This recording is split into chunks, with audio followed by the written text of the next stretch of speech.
Chapter 22. Love was never in question. Arguments did not challenge the commitment. Lynn and I argued. That feels important to say plainly because it would be easy to make our love sound unreal if I left that out.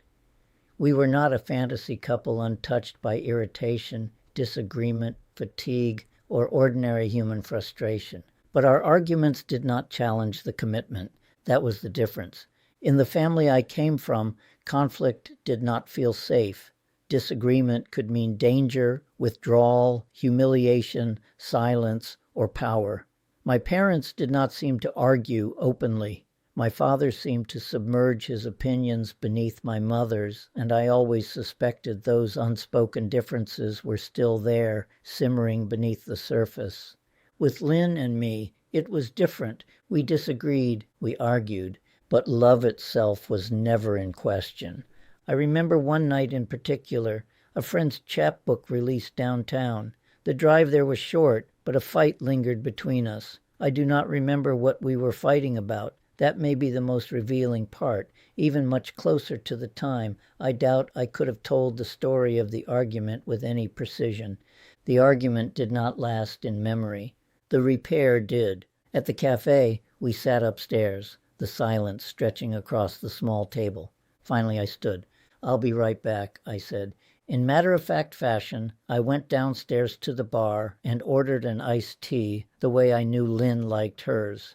I walked over to Gene and ordered 2 books and asked him to autograph one for Lynn and one for me, which he did. I went back upstairs and walked around the table, gently put her tea down beside her, and handed her the copy of the book that Gene autographed for her. "This is your copy," I said, "signed by Gene." Her smile bloomed before she could stop it. "How can I stay mad at you when you do stuff like this?" she said, shaking her head, laughter already in her voice. I looked at her, incredulous and emphatic but tender. "What? Just because we're fighting does not mean I don't still love you. I still love you, always." That was the truth. It was the truth she already knew, but maybe needed to hear in that moment. It was also the truth I needed to learn by living it. Frustration did not cancel devotion. Disagreement did not erase tenderness. Love did not disappear because 2 people were upset. That certainty was new to me ever since I was with Lynn, and it was healing. At the end of the day, I do not remember exactly when it began, but I came to cherish a particular closeness at night. Lynn would move through her evening, putting away the nebulizer, tidying, doing the ordinary things people do before bed. Then she would slip into bed beside me, naked, without hesitation. It was not staged. It was not self-conscious. It was trust, pure and unguarded, her comfort in her own body, her comfort with me. I did not even try not to look. I cherished that profound gesture of closeness. She sensed my reaction, knew what it meant, and seemed to delight in what her actions said about her desire to be close to me. It was not automatically an invitation to sex. I learned quickly that there was a difference. Sometimes I would reach for her, tracing the curve of her breast with my hand, sensing whether she wanted more. If she murmured, "I just want to sleep tonight, sweetie," my hand became still as we spooned. The gift was already given, her body against mine, her warmth pressed close, the steady rhythm of our breathing finding the same pace. Either of us could say stop, and it would be honored. No questions, no pressure, no injury to the bond. That awe never faded, not the first time, not the 100th. Each night carried the same quiet astonishment that she trusted me, that she wanted me there, skin to skin, with nothing between us. Anyone watching us in public might have seen friction and missed the repair. Jean Arthur Jones once told me he noticed how often Lynn and I argued. He did not know the other side. The book I had signed for her, even while we were not speaking. The iced tea I carried upstairs. The way she laughed through the tension when I reminded her that fighting did not mean I loved her any less. He could not have seen how the day ended, two bodies pressed together in bed, holding to the deeper truth beneath every word spoken in frustration. Back then, in many families I knew, and in the couples I saw on television, an argument meant someone slept on the couch. We never did, not once. Across all our years together, no argument ever sent either of us to another room or the couch. We never made a rule about not going to bed angry. Over thousands of nights, we simply did not stay angry long enough to sleep apart. Instead, nights ended with our bodies together, holding one another. Memories of abuse invading my dreams.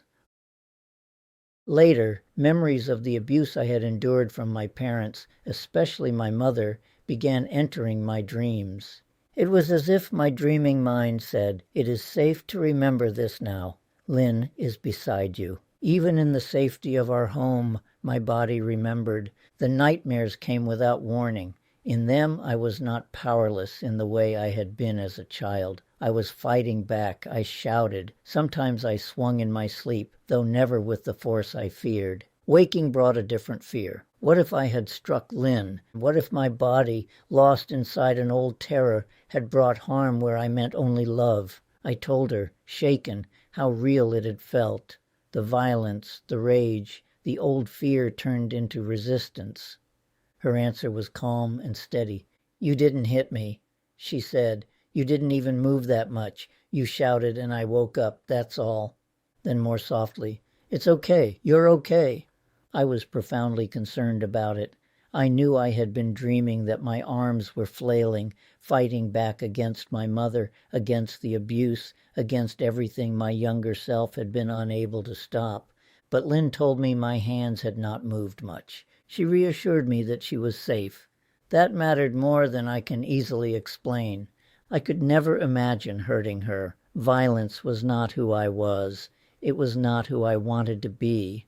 But in sleep, some older part of me was finally fighting back against shadows my conscious mind had always restrained. It had nothing to do with Lynn. She just happened to be in bed asleep with me. She did not make me feel ashamed of what my body was trying to survive in dreams.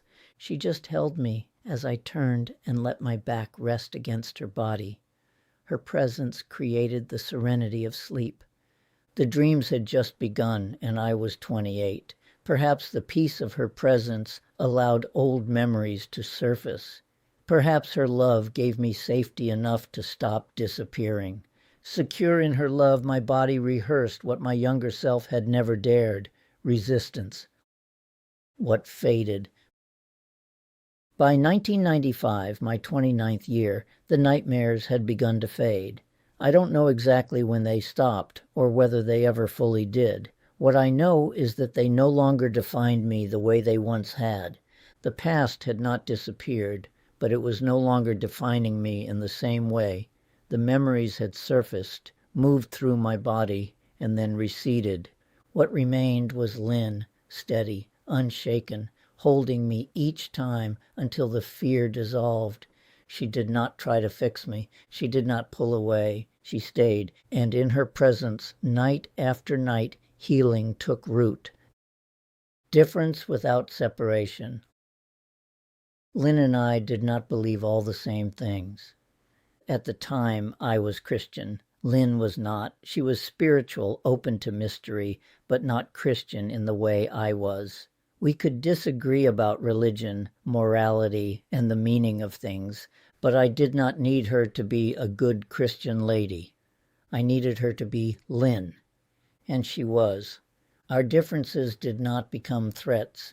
They did not become tests of loyalty. They did not become reasons to withdraw love. We could say, "I see it differently," and stay close. I remember very little of what most of those arguments were about. That seems right to me now. The content of the disagreement faded. The repair remained. The closeness remained. The bed remained ours. The night remained ours. Love was never in question.